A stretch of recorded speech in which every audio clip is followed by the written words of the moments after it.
সরকার আবার আওয়ামী লীগ হয়ে যাক, এটাও আমরা চাই না। কিন্তু আমরা কি দেখতে পাচ্ছি, এই জবাবদিহিতার আওতায় তারা আসতে চায় না। জুলাই সনদে জবাবদিহিতার যে জায়গাগুলো ছিল এগুলোকে তারা পাশ কাটাতে চাচ্ছে। সরকার যদি জুলাই চেতনা এবং মানুষের মৌলিক অধিকার প্রতিষ্ঠা থেকে যদি তারা সরে যায়, তারা যদি তাদের অঙ্গীকার বাস্তবায়নে গড়িমসি করে, তাহলে আমরা বাধ্য হব জনগণকে সাথে নিয়ে আবার আন্দোলনে ঝাঁপিয়ে পড়তে। এই বাংলাদেশকে ভারতের করজ রাজ্য বানানোর জন্য তাদের যে দীর্ঘদিনের প্রয়াস, এটা এখনো থামে নাই। জুলাই অভ্যুত্থান থেকে ভারত কোনো শিক্ষা নেয় নাই। জুলাই মানুষের মধ্যে যে আকাঙ্ক্ষা তৈরি হয়েছিল বাংলাদেশকে পুনর্নির্মাণের এবং বাংলাদেশে একটি সংস্কার কার্যক্রম পরিচালিত হবে, রাজনীতিতে গুণগত পরিবর্তন আসবে, সুশাসন প্রতিষ্ঠা হবে, ন্যায় বিচার প্রতিষ্ঠা হবে, বেকারত্ব দূর হবে এবং সুদ ঘুষ দুর্নীতি দূর হবে, চাঁদাবাজি দূর হবে, এমন আকাঙ্ক্ষা নিয়ে জুলাই অভ্যুত্থান হয়েছিল। কিন্তু আমরা দেখতে পেলাম নির্বাচনের মধ্য দিয়ে একটি সরকার গঠিত হয়েছে, কিন্তু দেশের মৌলিক কোনো পরিবর্তন হয় নাই। ঘুষ দুর্নীতি কোনো পরিবর্তন হয় নাই, চাঁদাবাজি বরং আগের চেয়ে বেড়েছে। এটা আমরা মনে করি জুলাই আকাঙ্ক্ষার বিপরীতে এই অবস্থান আমরা মেনে নিতে পারি না।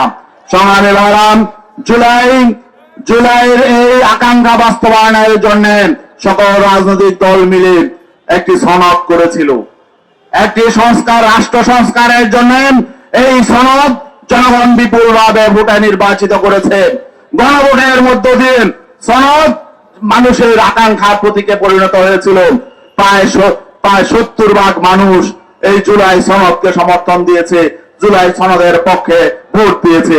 কিন্তু আমরা কি দেখলাম, এই সরকার অনেকটাই তারা জবাবদিহিতার বাইরে থাকতে চায়।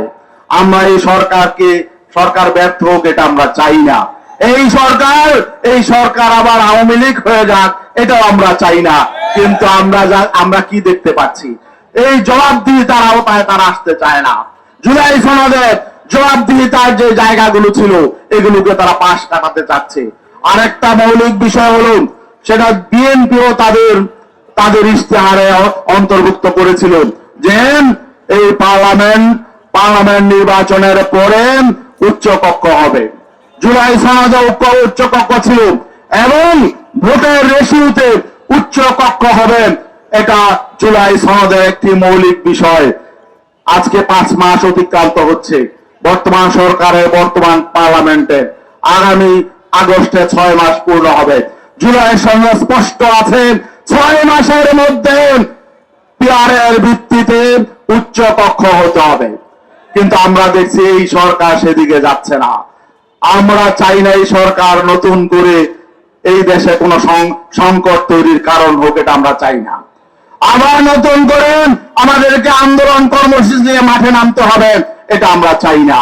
কিন্তু সরকার যদি আমাদেরকে বাধ্য করে, সরকার যদি তাদের অঙ্গীকার থেকে সরে যায়, সরকার যদি জুলাই চেতনা এবং মানুষের মৌলিক অধিকার প্রতিষ্ঠা থেকে যদি তারা সরে যায়, তারা যদি তাদের অঙ্গীকার বাস্তবায়নে গড়িমসি করে, তাহলে আমরা বাধ্য হব জনগণকে সাথে নিয়ে আবার আন্দোলনে ঝাঁপিয়ে পড়তে।